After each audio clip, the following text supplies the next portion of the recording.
Meu nome é Robson Calisto. Sou cabo da Polícia Militar há 10 anos. E o que vou contar para vocês vai desafiar tudo o que vocês acreditam sobre realidade, sobre o que é possível e impossível neste mundo.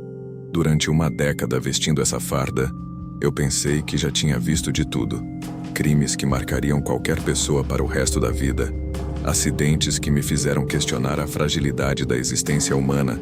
Situações limite, onde a linha entre a vida e a morte é tênue como um fio de cabelo.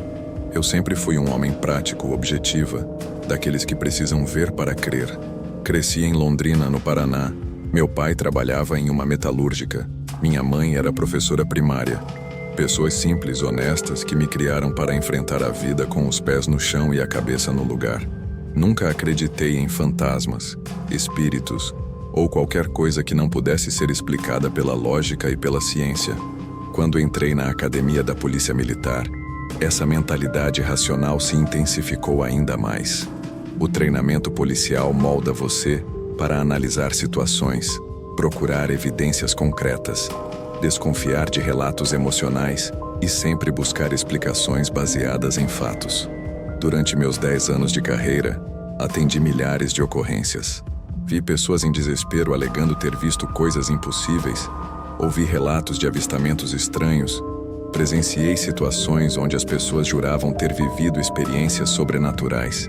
Minha reação sempre foi a mesma: ouvir com respeito, documentar com seriedade, mas internamente procurar as explicações lógicas. Trauma psicológico, estresse extremo, uso de substâncias, transtornos mentais não diagnosticados. Sempre havia uma explicação racional. Sempre havia uma forma de entender aquilo que as pessoas classificavam como paranormal ou inexplicável. Eu me orgulhava dessa capacidade de manter a frieza profissional, mesmo nas situações mais bizarras.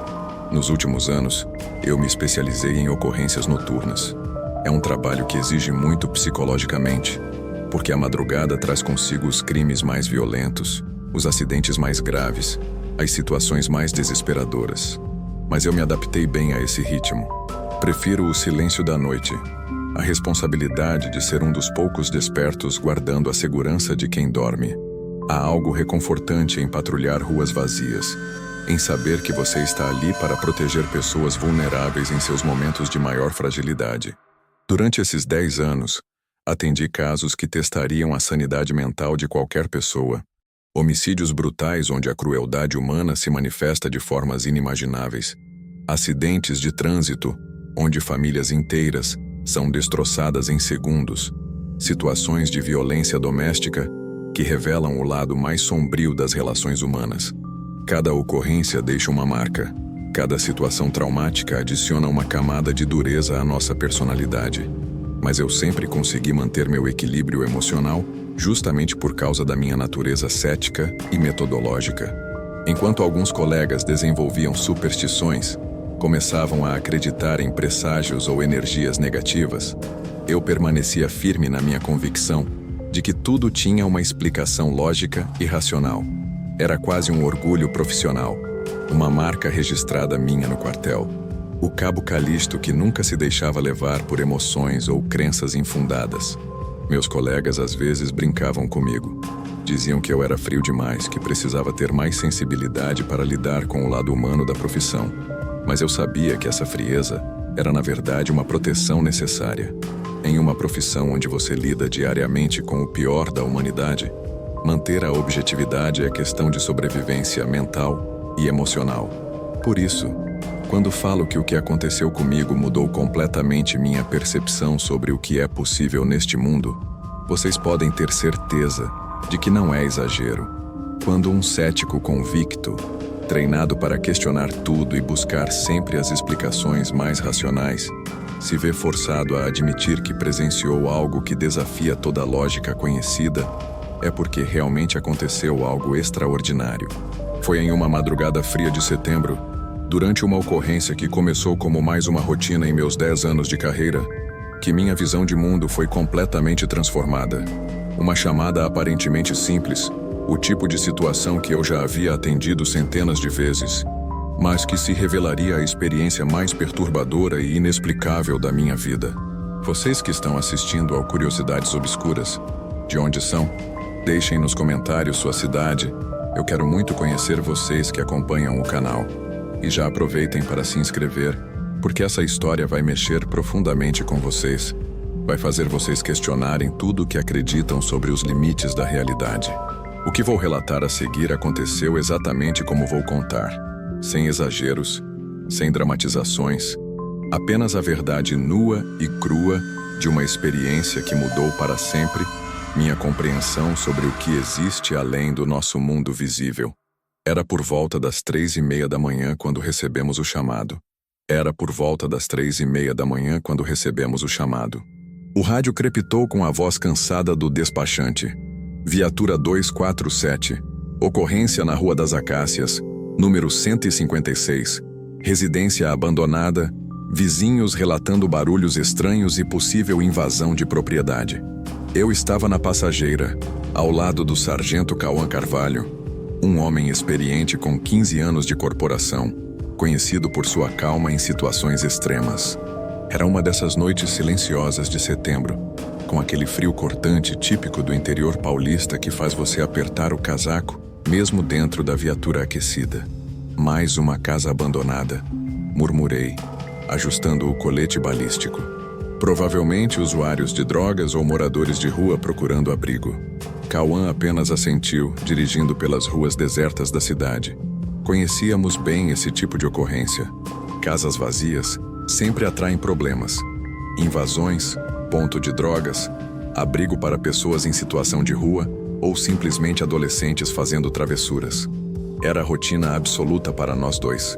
A Rua das Acácias ficava em um bairro antigo da cidade, onde as casas eram construídas na década de 70, a maioria bem conservada, com jardins cuidados e portões de ferro. Mas havia algumas exceções. Propriedades que por algum motivo foram abandonadas pelos donos e se tornaram pontos problemáticos para a vizinhança. O número 156 era uma dessas exceções. E não era a primeira vez que atendíamos ocorrência naquele endereço. Quando chegamos ao local, outras 2 viaturas já estavam posicionadas na rua.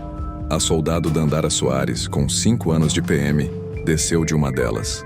Era uma mulher determinada, religiosa, daquelas que sempre carregavam uma pequena Bíblia no bolso do uniforme. Cumprimentou a gente com um aceno discreto, mantendo o profissionalismo característico das operações noturnas. Do outro veículo desceram o tenente Leonardo Rocha, nosso comandante da operação, um militar de família tradicional gaúcha com aquela postura rígida típica de quem cresceu respirando disciplina militar, e o investigador civil, Amaro Andrade, um perito criminal paulistano que havia sido chamado porque alguns vizinhos relataram possíveis danos ao patrimônio. Qual a situação, tenente? Perguntei, aproximando-me do grupo. Leonardo consultou sua prancheta, sempre meticuloso com os procedimentos. Vizinha da casa ao lado ligou por volta das 2:40, relatando barulhos constantes vindos da propriedade. Disse que pareciam móveis sendo arrastados, além de vozes. Como a casa está oficialmente vazia há mais de 2 anos, solicitou nossa verificação. Olhei para a casa pela primeira vez naquela noite e senti algo estranho. Uma sensação que na época não consegui definir adequadamente. Era uma construção de 2 andares, com estrutura ainda sólida, mas aparência claramente abandonada. A pintura descascava em várias partes das paredes. Algumas janelas tinham vidros quebrados, e a vegetação do pequeno quintal frontal estava completamente selvagem, com mato alto cobrindo quase toda a entrada principal. O que mais me chamou a atenção foi o silêncio absoluto que emanava da propriedade. Mesmo em casas abandonadas, sempre há algum ruído. Vento batendo em estruturas soltas, pequenos animais se movimentando, madeira estalando com mudanças de temperatura. Mas ali era como se existisse uma barreira invisível que absorvia qualquer som. Era perturbador, mas atribuía essa sensação ao cansaço acumulado dos plantões noturnos. Vamos fazer uma verificação padrão, determinou Leonardo. Cauã e Robson, vocês entram pela frente. Dandara fica na retaguarda cobrindo possíveis fugas pela lateral esquerda. Amaro, documente tudo que for relevante para o relatório. Era um procedimento que já tínhamos executado dezenas de vezes. Simples, direto, sem complicações esperadas. Cauã testou o portão principal que estava destrancado. Estranho, comentou. Da última vez que estivemos aqui, estava com cadeado. Empurramos o portão devagar e ele se abriu com um rangido prolongado que ecoou pela rua silenciosa. Caminhamos pelo pequeno trajeto até a porta principal, nossas lanternas cortando a escuridão e revelando detalhes perturbadores, pegadas recentes na terra úmida, sinais de que alguém realmente havia estado ali nas últimas horas. A porta da frente também estava aberta, apenas encostada. Cauã olhou para mim com expressão questionadora. Definitivamente alguém esteve aqui recentemente, murmurou, ajustando a posição da arma no coldre. Vamos entrar devagar, manter protocolo de segurança. Acenei concordando, sentindo uma tensão crescente que não conseguia explicar. Quando empurramos a porta e entramos na casa, fui imediatamente atingido por uma sensação física intensa. O ar lá dentro estava visivelmente mais frio que do lado externo, como se houvesse um sistema de ar-condicionado funcionando, o que era impossível em uma casa sem energia elétrica há anos. Além disso, havia um cheiro estranho. Não exatamente desagradável, mas definitivamente incomum. Uma mistura de madeira velha, umidade e algo que não consegui identificar. Você está sentindo isso? Perguntei baixo para Cauã, apontando minha lanterna pelo corredor principal. Ele parou, respirou fundo e balançou a cabeça. Sentindo o quê? Está um pouco úmido, mas é normal em casa fechada há tanto tempo. Aquela foi a primeira indicação de que algo estava diferente. Mas na época pensei que era apenas maior sensibilidade minha às condições ambientais. Começamos a percorrer os cômodos metodicamente. A sala principal estava vazia, apenas alguns móveis cobertos por lençóis empoeirados e várias marcas no chão indicando onde outros móveis haviam sido removidos. A cozinha tinha sinais evidentes de abandono, torneiras enferrujadas, azulejos manchados por infiltrações, armários com portas parcialmente abertas, revelando prateleiras vazias. Foi quando chegamos ao que parecia ter sido uma sala de estar que comecei a notar os primeiros sinais realmente estranhos. Havia uma mesa de centro no meio do ambiente, e sobre ela estava um copo de vidro com água ainda fresca. Não água parada há dias ou semanas, mas água limpa, transparente, como se tivesse sido colocada ali há poucos minutos. Cauã, olha isso. Chamei sua atenção para o copo. Ele se aproximou, examinou brevemente e deu de ombros. Alguém esteve aqui hoje, como suspeitávamos. Provavelmente saiu pela parte dos fundos quando chegamos. Era uma explicação lógica, racional, exatamente o tipo de análise que eu faria em circunstâncias normais. Mas algo me dizia que não era tão simples assim. Continuamos a busca, subindo para o segundo andar. As escadas de madeira gemiam sob nosso peso, cada degrau produzindo um ruído que parecia ecoar mais do que deveria pelas paredes vazias.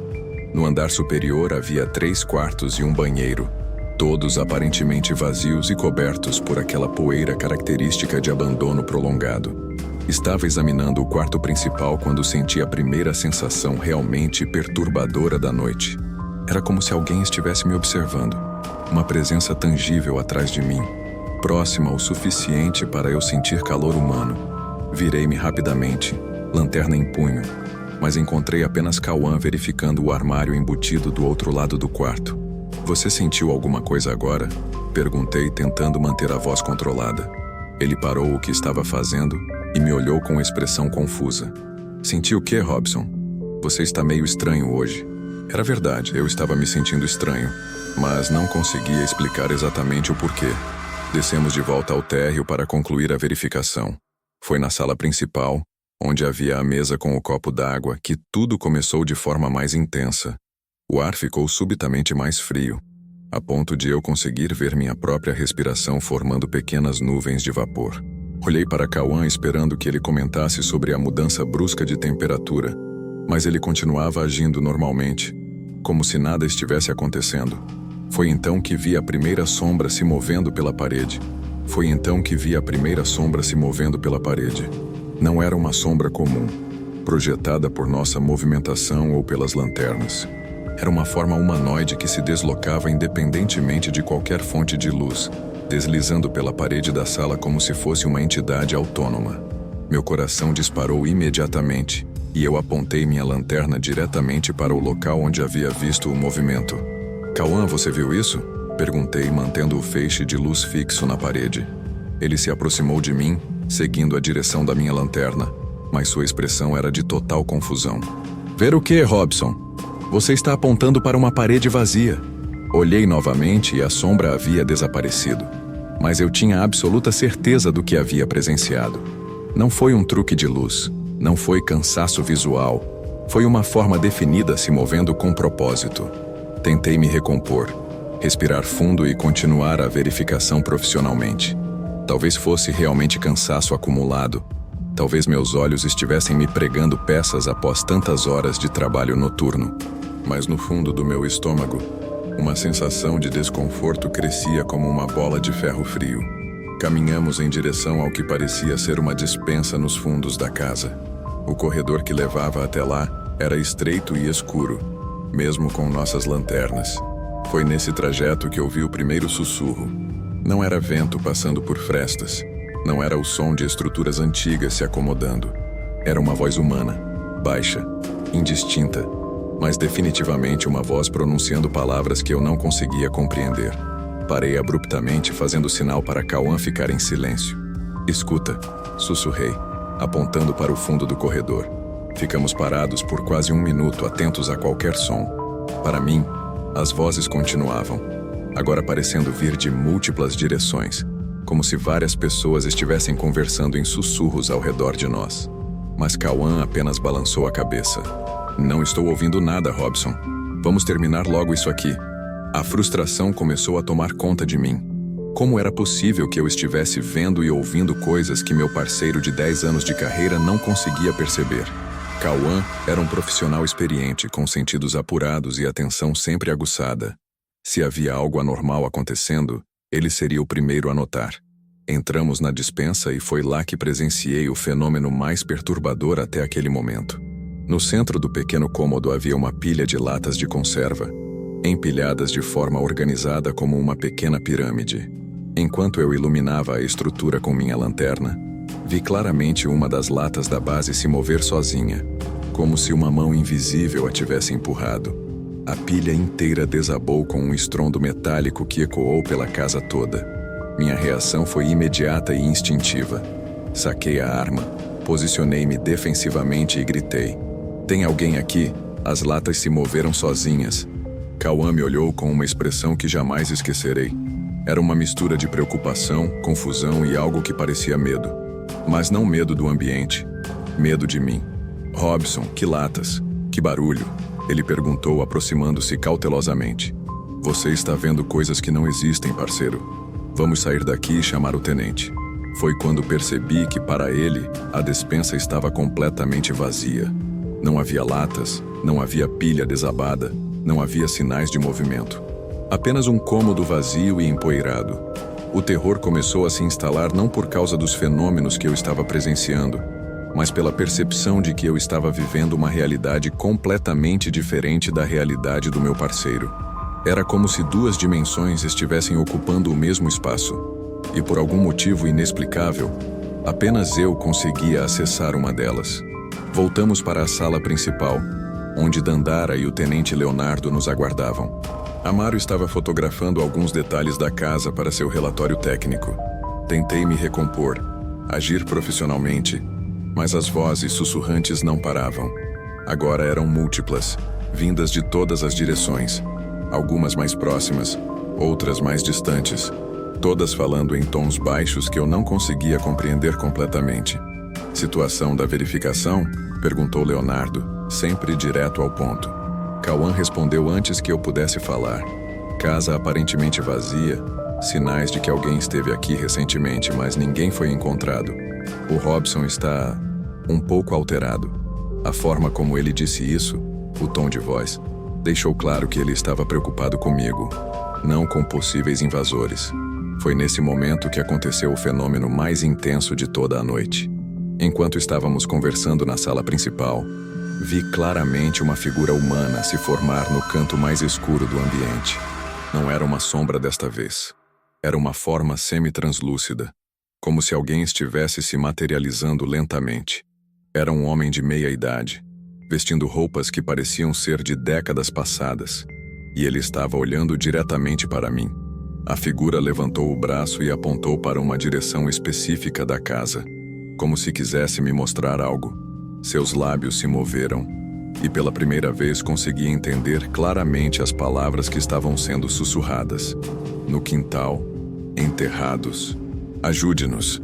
A voz era desesperada, carregada de uma tristeza profunda que me tocou até os ossos. Minha reação foi explosiva. Apontei diretamente para a figura e gritei: "Vocês estão vendo isso? Tem um homem ali, ele está falando comigo." Toda a equipe olhou na direção que eu indicava, mas suas expressões eram unânimes. Eles viam apenas uma parede vazia, sombras comuns projetadas por nossas lanternas. Dandara se aproximou de mim com cuidado, como se estivesse lidando com uma pessoa em crise. "Robson, não tem ninguém ali. Você precisa se acalmar." Sua voz era gentil, mas carregada de preocupação genuína. Leonardo assumiu uma postura mais autoritária. "Cabo Calisto, você está dispensado da operação. Vai aguardar na viatura."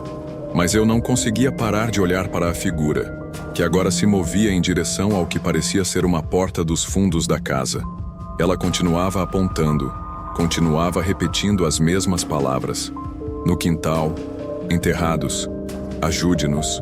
A urgência em sua voz era palpável, como se fosse uma questão de vida ou morte comunicar aquela mensagem. "Ele está dizendo que tem gente enterrada no quintal." Insisti, tentando fazer minha equipe entender a gravidade da situação. "Estão pedindo ajuda? Foram vítimas de alguma coisa." Mas quanto mais eu falava, mais preocupados eles ficavam comigo, e menos atenção davam ao que eu considerava uma descoberta crucial. Amaro, que havia permanecido calado até então, se aproximou com sua câmera. "Robson, vou tirar algumas fotos da área que você está indicando. Se há algo anormal, a câmera pode captar detalhes que nossos olhos não conseguem ver." Era uma abordagem científica, racional, exatamente o tipo de investigação que eu sempre defendia. As fotos foram tiradas, mas quando Amaro verificou o visor da câmera, apenas balançou a cabeça negativamente. Não há nada nas imagens além de paredes e sombras normais. Para ele, assim como para todos os outros, eu estava reagindo a alucinações, a algo que só existia na minha mente. A figura continuava visível para mim, agora mais próxima, seus detalhes ficando mais nítidos. Pude ver o desespero em seus olhos, a forma como suas mãos tremiam ao apontar insistentemente para o quintal. Outras formas começaram a se materializar ao redor dele. Homens e mulheres de diferentes idades, todos com a mesma expressão de súplica, todos apontando na mesma direção. "São 7 pessoas", murmurei, mais para mim mesmo do que para minha equipe. 7 pessoas querendo que eu encontre onde estão enterradas.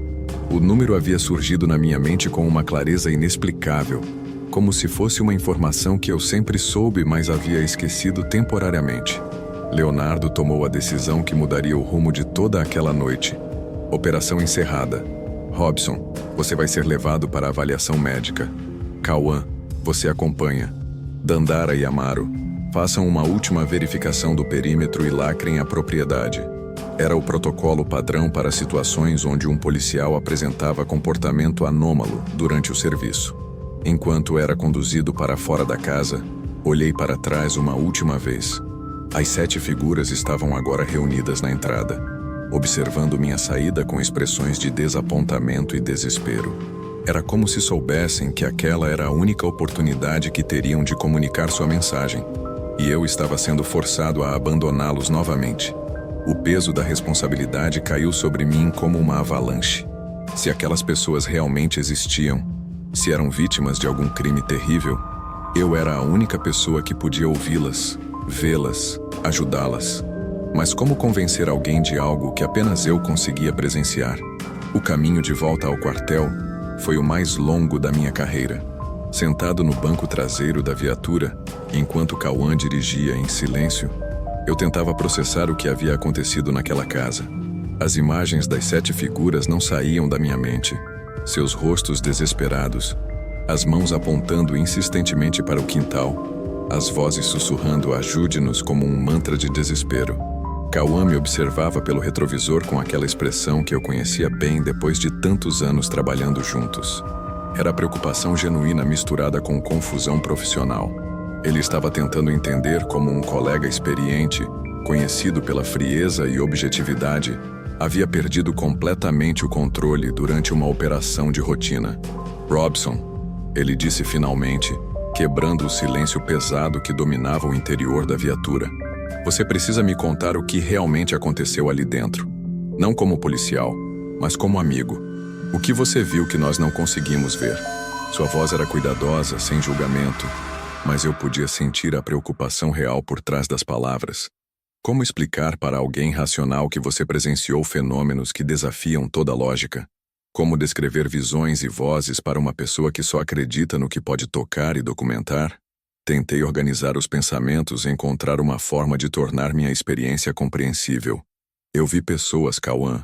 7 pessoas diferentes, todas mortas, todas tentando me comunicar algo sobre seus corpos enterrados no quintal daquela casa. As palavras saíram da minha boca com uma convicção que me surpreendeu. Mesmo sabendo como aquilo soava absurdo, eu acreditava completamente no que estava dizendo. Cauã parou a viatura no estacionamento do quartel e se virou para me encarar diretamente. "Robson, você está ouvindo o que está falando? Pessoas mortas? Corpos enterrados? Isso não é conversa de policial, é conversa de filme de terror." Sua frustração era evidente, mas também havia algo mais. Medo de que seu parceiro estivesse realmente perdendo a sanidade. Entramos no quartel e fomos direto para a sala do tenente Leonardo, que havia chegado alguns minutos antes de nós. O ambiente estava tenso, carregado daquela formalidade que surge quando algo sério precisa ser discutido. Leonardo me indicou uma cadeira em frente à sua mesa. Cauã permaneceu em pé ao lado. "Cabo Calixto", Leonardo começou, usando meu posto de forma oficial, o que indicava que aquela não era uma conversa informal. "Preciso que você relate detalhadamente tudo o que aconteceu durante a operação.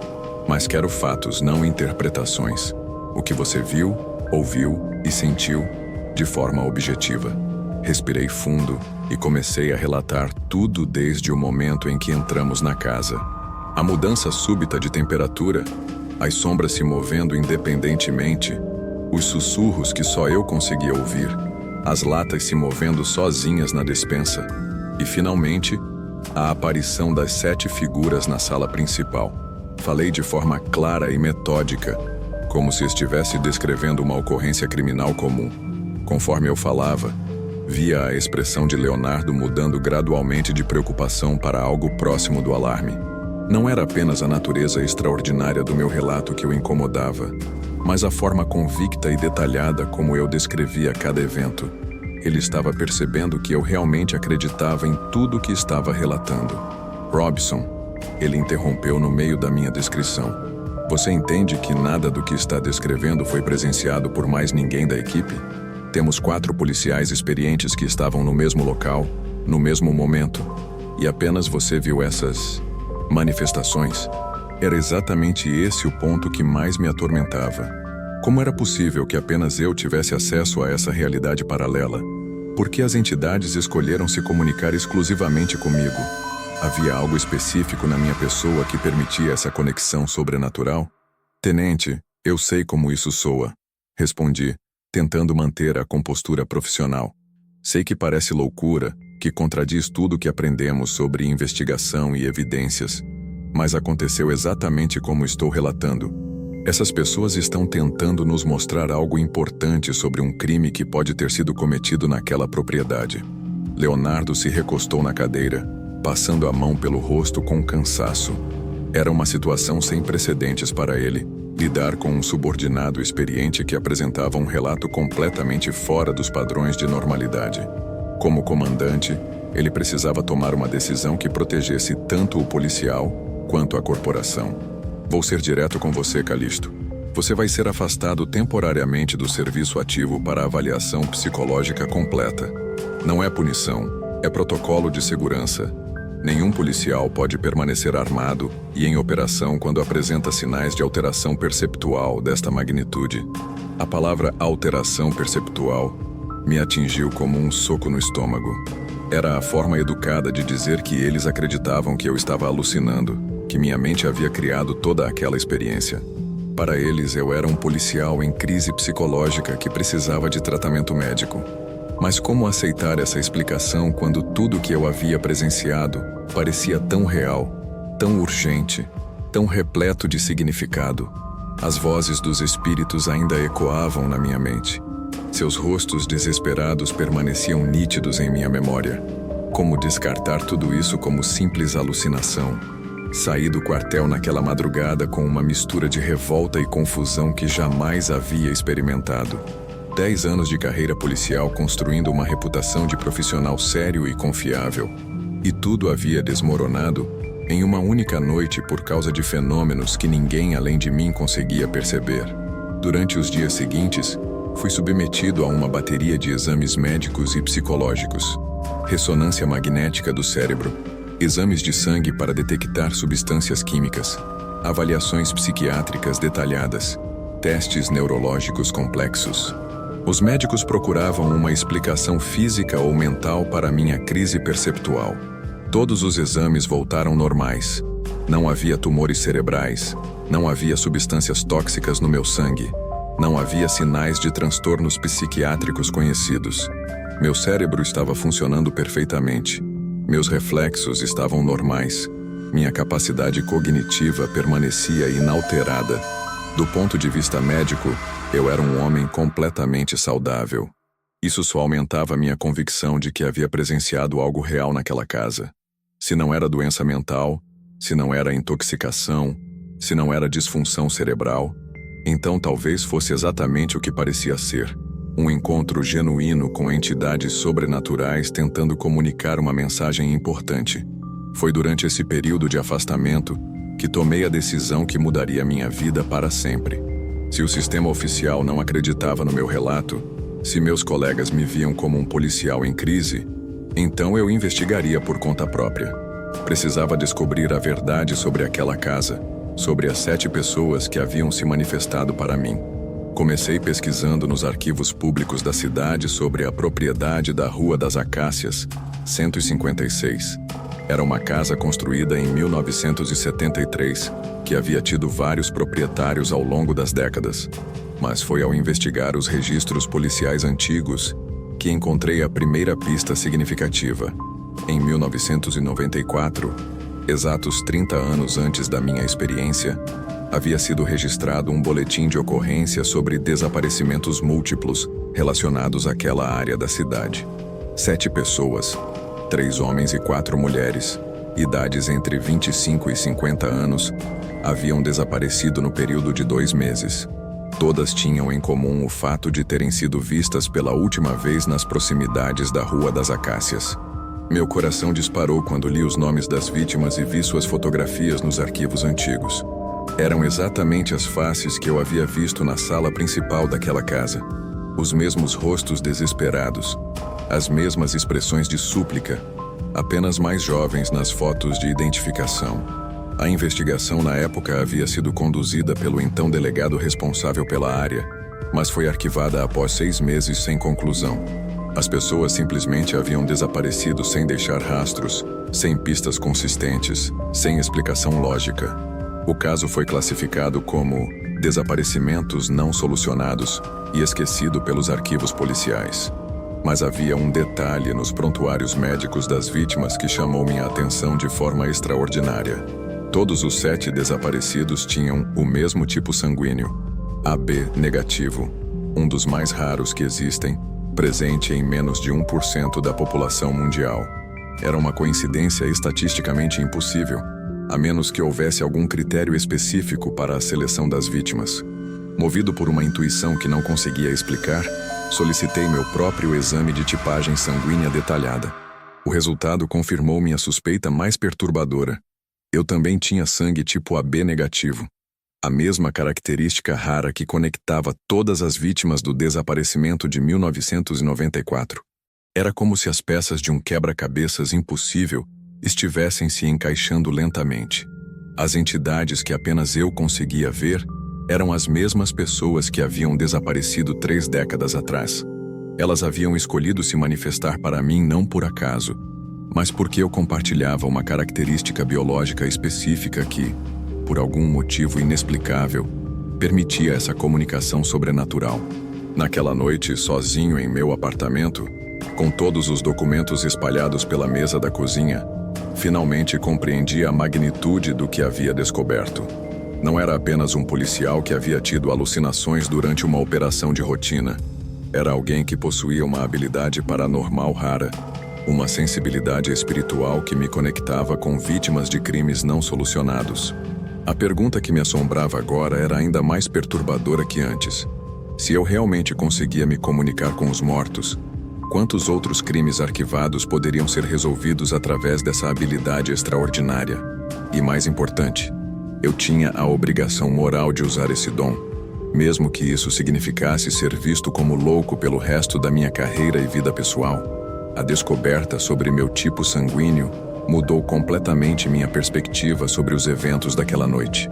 Não era mais questão de acreditar ou não no que havia presenciado. Agora eu tinha evidências concretas de que existia uma conexão real entre mim e aquelas 7 pessoas desaparecidas há 3 décadas. Mas ter essa confirmação também trouxe um peso enorme sobre meus ombros. Durante as semanas seguintes, mergulhei ainda mais fundo na investigação dos desaparecimentos de 1994. Consegui localizar familiares de algumas das vítimas, pessoas que haviam passado 30 anos sem respostas, sem saber o que aconteceu com seus entes queridos. Foi uma das experiências mais difíceis da minha vida. Conversar com mães idosas que ainda guardavam esperança de reencontrar filhos desaparecidos, viúvos que nunca conseguiram fazer o luto adequado. Dona Francisca, mãe de Carlos Eduardo, um dos homens que eu havia visto na casa, me recebeu em sua residência humilde no centro da cidade.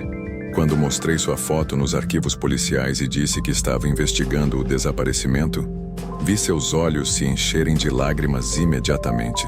30 anos esperando alguém me procurar sobre meu filho, ela disse, segurando minha mão com força. 30 anos sem saber se ele está vivo ou morto. Ela me contou detalhes sobre os últimos dias de Carlos Eduardo, que não estavam nos arquivos oficiais. Ele havia comentado sobre um trabalho temporário que conseguira, algo relacionado a uma reforma em uma casa antiga. Disse que seria bem pago, que finalmente conseguiria juntar dinheiro para se casar com a namorada. Foi a última conversa que tiveram. Visitei também a irmã de Maria das Dores, outra das vítimas. Ela me revelou que Maria havia recebido uma proposta similar.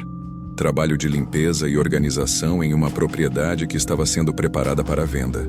O padrão começava a ficar evidente. Todas as vítimas haviam sido atraídas para aquela região com promessas de trabalho. Mas foi a conversa com o irmão de José Santos que me trouxe a informação mais perturbadora. Ele mencionou que José havia comentado sobre algo estranho relacionado ao trabalho.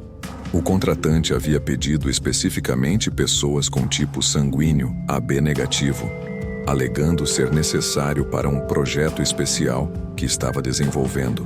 Meu sangue gelou quando ouvi isso. Não era coincidência. Alguém havia deliberadamente selecionado pessoas com esse tipo sanguíneo raro para algum propósito sinistro. As 7 vítimas não foram escolhidas aleatoriamente. Foram cuidadosamente selecionadas por uma característica biológica específica. Voltei aos arquivos antigos com essa nova perspectiva e encontrei mais detalhes que haviam passado despercebidos na investigação original. Havia referências vagas a uma pessoa que se identificava como pesquisador ou colecionador, alguém que supostamente estava estudando propriedades especiais do sangue humano. Na época, essas informações foram consideradas fantasiosas pelos investigadores, mas agora ganhavam um significado terrível. Com todas essas evidências acumuladas, tomei a decisão mais arriscada da minha vida: retornar àquela casa sozinho, durante a madrugada, para tentar me comunicar novamente com as entidades. Se elas realmente queriam me mostrar onde seus corpos estavam enterrados, eu precisava dar a elas essa oportunidade. Era uma decisão que contrariava todos os protocolos de segurança que eu havia aprendido em 10 anos de carreira policial. Ir sozinho a um local onde havia presenciado fenômenos inexplicáveis, sem backup, sem comunicação com a central, era tecnicamente suicídio profissional. Mas eu sabia que era a única forma de descobrir a verdade. Retornei à Rua das Acácias numa madrugada de outubro, exatos 40 dias após a primeira experiência. A casa permanecia lacrada oficialmente, mas consegui acesso pelos fundos sem danificar os selos policiais. Meu coração batia descompassado enquanto caminhava pelo quintal escuro, iluminado apenas pela lanterna do meu celular. Mal havia entrado na propriedade quando as manifestações começaram novamente. Desta vez, porém, eram muito mais intensas e claras. As 7 figuras se materializaram quase imediatamente, como se estivessem esperando minha chegada. Elas pareciam mais nítidas, mais tangíveis, como se minha aceitação da realidade da situação tivesse fortalecido nossa conexão. Carlos Eduardo, o homem que eu havia identificado através da conversa com sua mãe, foi o primeiro a se aproximar. Sua forma semi-translúcida apontou para uma área específica do quintal, próxima a uma árvore grande que dominava o fundo da propriedade. Ali, sua voz ecoou na minha mente com clareza cristalina. Todos estamos ali juntos. As outras 6 figuras se posicionaram ao redor do local indicado, formando um círculo que me lembrou de um ritual ou cerimônia. Maria das Dores apontou para um ponto ligeiramente diferente, como se quisesse mostrar a disposição exata dos corpos no solo. José Santos gesticulava, tentando me explicar algo sobre a profundidade, fazendo movimentos que indicavam mais fundo. Por quase 2 horas, permaneci naquele quintal recebendo informações detalhadas sobre a localização exata de seus restos mortais. Eles me mostraram não apenas onde estavam enterrados, mas também como haviam sido mortos e por quê. A verdade era ainda mais horrível do que eu imaginava. O responsável pelos desaparecimentos não era um assassino comum. Era alguém obcecado por teorias pseudocientíficas sobre propriedades sobrenaturais do sangue AB negativo. Ele acreditava que pessoas com esse tipo sanguíneo possuíam capacidades especiais, poderes psíquicos latentes que poderiam ser extraídos através de rituais específicos. As 7 vítimas foram mantidas vivas por várias semanas naquela casa, submetidas a experimentos grotescos enquanto o assassino tentava capturar suas supostas habilidades paranormais. Quando ficou evidente que seus métodos não funcionavam, ele as matou e enterrou seus corpos no quintal, mas não antes de realizar um último ritual que, ironicamente, acabou criando as condições para que elas permanecessem presas naquele local. A ironia era perturbadora. O assassino havia tentado capturar poderes sobrenaturais que não existiam nas vítimas, mas acabou criando uma situação verdadeiramente sobrenatural ao manter seus espíritos ligados àquele lugar. E 30 anos depois eu, que realmente possuía a sensibilidade que ele procurava, havia chegado até eles por acaso. Quando o sol começou a nascer, as figuras começaram a se desvanecer lentamente. Mas antes de desaparecerem completamente, Carlos Eduardo se aproximou uma última vez e tocou meu ombro. Foi a primeira vez que senti contato físico real com uma das entidades. Uma sensação de frio intenso que atravessou minha roupa e penetrou até os ossos. "Obrigado", ele sussurrou, e pela primeira vez em semanas senti uma sensação de paz profunda. "Agora podemos descansar." Uma por uma, as outras figuras se aproximaram, cada uma tocando meu ombro em despedida, cada uma sussurrando palavras de gratidão. Era como se finalmente pudessem deixar aquele lugar após 3 décadas de prisão espiritual. Saí daquele quintal carregando informações precisas sobre a localização dos corpos, mas também com a certeza de que havia mudado fundamentalmente como pessoa. Não era mais apenas um policial cético que havia presenciado fenômenos inexplicáveis. Era alguém que havia aceitado possuir uma habilidade paranormal real e a havia usado para ajudar vítimas de um crime terrível. Nos dias seguintes, precisei tomar a decisão mais difícil da minha carreira. Como usar essas informações sem revelar como as havia obtido? Não podia simplesmente chegar ao departamento e dizer que espíritos me mostraram onde estavam enterrados os corpos. Precisava encontrar uma forma oficialmente aceitável de direcionar uma escavação para aquele local. A solução veio através de uma análise forense retrospectiva que elaborei baseada nos arquivos antigos. Criei um relatório técnico sugerindo que padrões de desaparecimento e evidências circunstanciais indicavam alta probabilidade de os corpos estarem enterrados na propriedade. Usei meu conhecimento sobre investigação criminal para construir um argumento lógico que justificasse uma busca oficial. 3 meses após minha experiência na casa, uma equipe de escavação autorizada pelo Ministério Público encontrou exatamente o que eu sabia que encontraria: 7 corpos enterrados no quintal, dispostos da forma exata que as entidades haviam me mostrado. A descoberta foi considerada um trabalho investigativo brilhante, baseado em análise meticulosa de evidências circunstanciais. O caso foi reaberto. O assassino, que ainda estava vivo e morando em outro estado, foi identificado através de evidências forenses e confessou os crimes após ser confrontado com as evidências. As famílias finalmente puderam fazer o luto adequado e enterrar seus entes queridos com dignidade. Oficialmente fui elogiado por excepcional trabalho investigativo e dedicação exemplar em caso arquivado. Retornei ao serviço ativo após avaliação psicológica que me declarou apto para funções policiais normais. Mas eu sabia a verdade sobre como aquele caso havia sido realmente resolvido. Hoje, 2 anos depois daquela madrugada que mudou minha vida, eu ainda carrego esse segredo.